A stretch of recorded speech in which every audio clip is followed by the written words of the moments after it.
Hello and welcome to another Business Spotlight interview. Today I am with Jim Grimmer of P3 Business Care. So thanks very much, Jim, for joining us today for this Business Spotlight interview. How you doing? Yeah, I'm good, Mark. Thanks very much for the invitation. Much appreciated. No problem, no problem. Tell me a little bit about your business, P3 Business Care. Tell me, how did it start? And tell me your role within the business as well. Yeah, I'm founder and CEO of P3 Business Care. My working background, I'm born and bred in Aberdeen, and I was 20 years as a police officer, then another 20 years in the oil and gas industry in Aberdeen. And during that time, really, I saw that everything from an employee care perspective was reactive. You know, everything that was allowed to get to that crisis point. Normally someone would go off sick, and then maybe HR, if they worked in a company with an employee assistance program, HR would phone them and say, look, phone this number, someone will help. What really struck me was a situation with one of the major oil operators, a young guy in his early 30s, married with 3 children, left his desk one lunchtime and took his own life. And I thought, surely that shouldn't have happened. If he'd only had someone in the business, so not at work and not at home, but sat in that gap that he could have spoken to in confidence, would that have been enough to stop him doing that? So P3 Business Care, I created as a social enterprise and community interest company. We provide personal, proactive partnership support. So we have male and female P3 business partners, as they're called, tend to be more mature, shall I say. They've got life experience. There's not a lot that's going to faze them. But visit our client companies twice a week and develop trust and relationship incredibly quickly. The very first company we started a pilot with, we always offer a 3-month pilot. And the CEO said, well, I think we'll need to run the pilot for 6 months to get the engagement with the staff. And literally within 6 weeks, he was back to me. He says, Jim, I can't believe the engagement you're having with the team. And I said, well, that's because there hasn't been that opportunity in this kind of 9-to-5 corporate working space for employees to speak in confidence, face to face as well. So the personal is very much that, being in the business, not sitting in an office waiting for people to come to us, but just circulating amongst the desks and offices, engaging with people, and then proactive. As we develop the trust and relationship, we can proactively identify issues that people have and address them before it gets to that crisis point. And in partnership, we're working with the company, with the employee, with immediate family members, with business partners, etc. So that's what really, I guess, I've been born as a kind of altruistic person, being in the police, wanting to help people, and now in the business sector, wanting to help people. So that's really what's been driving me behind P3 Business Care. That's amazing. That just sounds absolutely amazing what you're doing and what your business is doing. And you sound very passionate about helping people, and that's again. I'm just it's just brilliant, just brilliant. I love it. So I can kind of just going off what, because gave you lots of information about what your business does. So is it mainly in regards to, because coming up with Mental Health Week, is it mainly issues about mental health that your business often deals with, or is it other sort of parts of business as well that you might, I suppose, speak to some of your clients about? It's a whole variety, Mark. It's basically whatever's going on in life. I mean, that could be a whole multitude of things. Interesting, when I was setting up, companies would say, oh, how do you prove the engagement? So I created the ability for our business partners to to complete a digital worksite visit report every visit, which doesn't identify anyone, it's confidential, but there's 31 categories of conversation that we are recording in every visit. And that could be a mental health situation, it could be a relationship issue, it could be finance, it could be a work-related issue, a whole category of things. And the other thing I wanted to do was to offer this support to what I call immediate family. So that I mean parent, partner, child, because we know if you maybe experience yourself, if there's something going on in that sphere, that's ultimately impacting you at work. You don't miraculously leave that situation at home when you walk into the office. So it's interesting. I've been quite surprised the number of times where we've gotten engaged in situations involving immediate family. But again, it's coming back to the model. It's coming back to the developing the trust element, so people feel confident in opening up about whatever's going on in life, whether it's a work-related issue or outside. Excellent, excellent. Again, thank you very much for sharing that. And again, I should have said, without going into too much detail, if you didn't want to, and things like that. So I appreciate the detail that you did give us. So thank you very much, Jim. Thank you very much. What sort of? I'm always interested in people like yourself who just really want to have a positive change in people's lives and help people. So, who were, I suppose, maybe your role models, or did you have any role models growing up, or it could be someone, family, friend, or it could even have been a celebrity. Did you have anyone? It's a good question. I have a Christian faith, so I have a kind of strong calling, if you like, to feel that we should be caring for people. That's probably one of my main drivers. I mean, 20 years in business, you come across a lot of great individuals. It's difficult to say, Matthew McConaughey is a guy that I've recently been watching a lot of, the American actor, and he's moved this last few years into that space of, what are you doing with your life? How are you managing your life, etc. So I found a lot of his content's been really good. He's written a book recently called Green Lights, which looks, really helpful in that space as well. But no, I've been blessed, I think, since I retired from the police service. Aberdeen's a village at the end of the day, and I've known guys that have had businesses and they've said, look, will you come and work for me? So maybe in a business development role or a general manager role. And over the time, I think it's like being, you often hear from a football player that's moving into management and how he's learned from the best managers that he's had as a player. And I think it's like that in business. There's certain things that you learn from certain people that you work with. And when you get the opportunity to step into your own business, you think, okay, I remember such and such, he dealt with this that way, or he created this kind of culture within the business, and that kind of thing. So I can't say there's anyone in particular, but I've probably taken a lot from many, I would say. Yeah. Did you join Matthew McConaughey's webinar recently?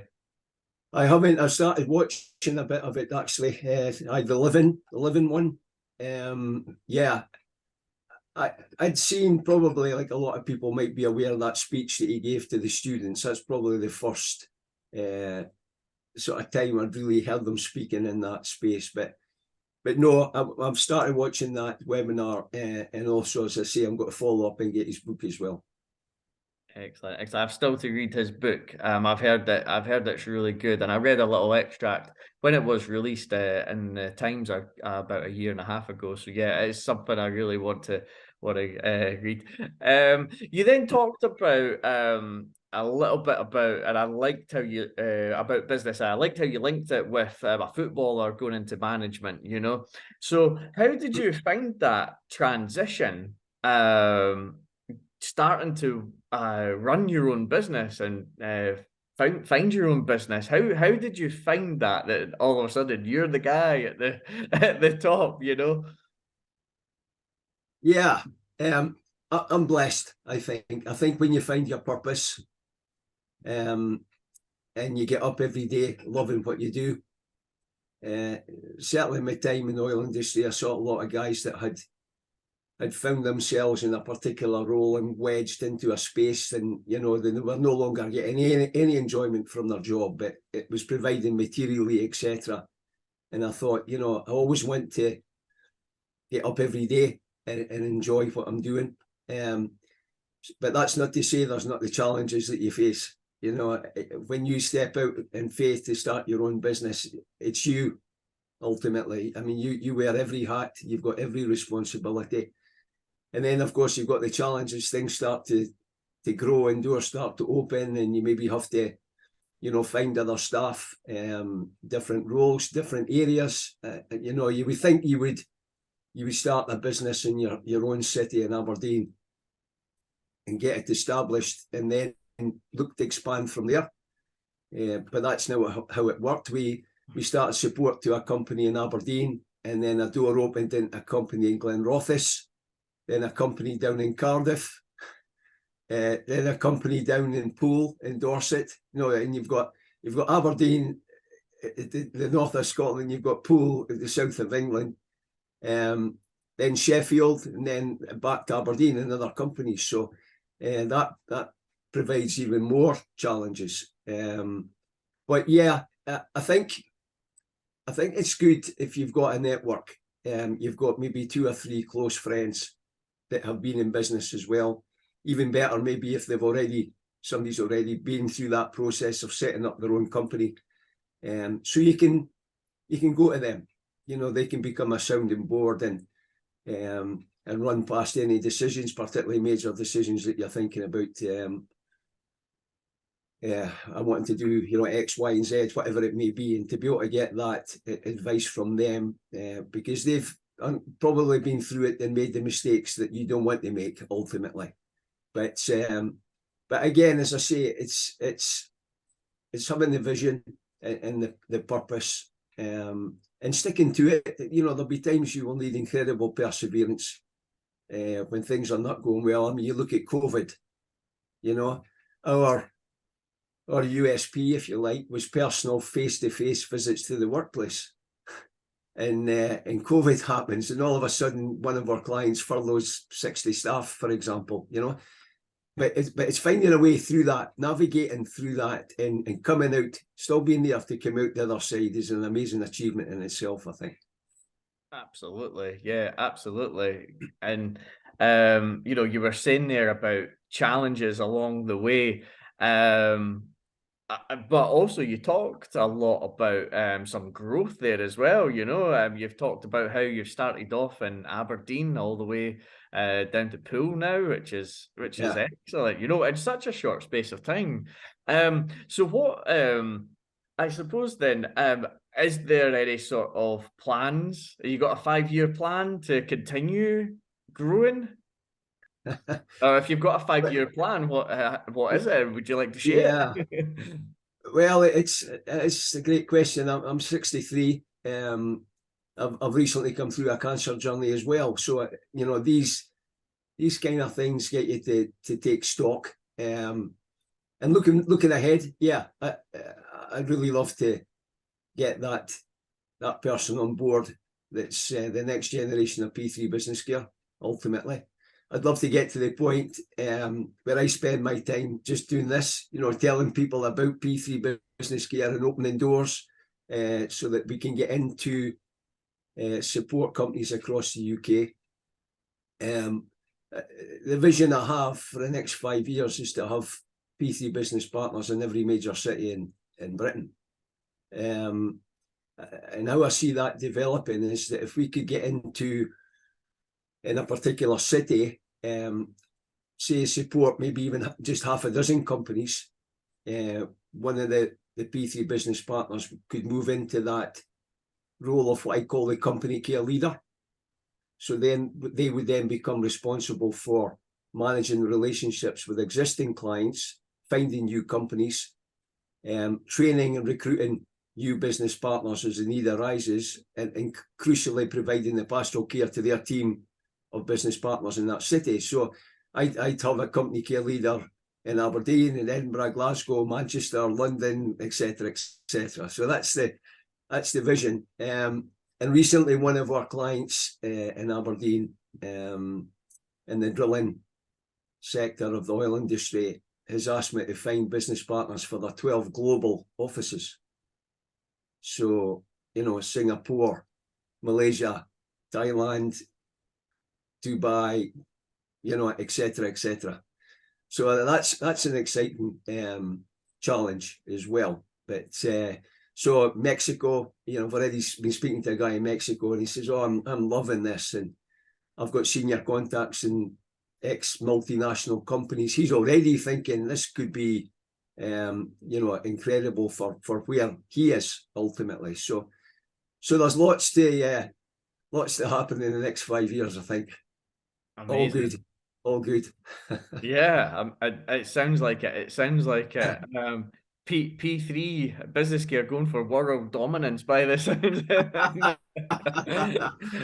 Yeah, come fantastic. on, yeah, I everybody, hope it happens. everybody started somewhere. Come on. Absolutely, absolutely. Well, kind of going back to where you started then with P3 business care. If you could maybe give yourself advice to that person who started this business, what would you say to them? Going through everything you've learned as a business owner, and we make mistakes as we go as a business owner. So what would you say? What advice would you give that person who started the business? Yeah, your people are key. The people you take into the business are key, and go with your instinct. I had that gut feeling ultimately, and I was thinking maybe I shouldn't make this appointment, but for various reasons I did, and it didn't turn out well. So it was a learning curve for me. I thought, okay, there's maybe 3 or 4 good reasons why you should do something, but yet your gut is saying, no, I don't think I should be. So, but for me, go with your instinct, basically. And if you go with your instinct, I don't think we've probably all been in that space of having that feeling, and we do go with instinct, and it turns out that we made the right decision at the end of the day. So yeah, I would suggest that's an important one. Yeah, follow your instinct. Absolutely, Yeah. absolutely. Excellent, excellent. So it's been fantastic speaking to you today. Honestly, it really has. I think you've been excellent. I think people watching will be inspired by this, and certainly will be or hopefully will be looking up for more information about you and your business. So can you tell us then how can we get in touch with you? What's the best way to contact you, Jim? Yeah, there's contact form on our website, and people can see what we're doing, and some of our testimonials there as well from some of our client companies. It's p3businesscare.com, or certainly you can get in contact. My personal email is jim.grimmer, GRIMMER, at p3businesscare.com. Either the two, and or support at P3 Business Care. If you can't remember my name, support at p3businesscare.com. That will come into the office as well. So yeah, it'd be great. Excellent. Excellent, Jim. Again, thank you very much for your time today. Again, I've really enjoyed speaking to you and learning more about you and P3 Business Care. So thank you very much, Jim. Thanks very much, Mark. Thanks for the opportunity. No problem.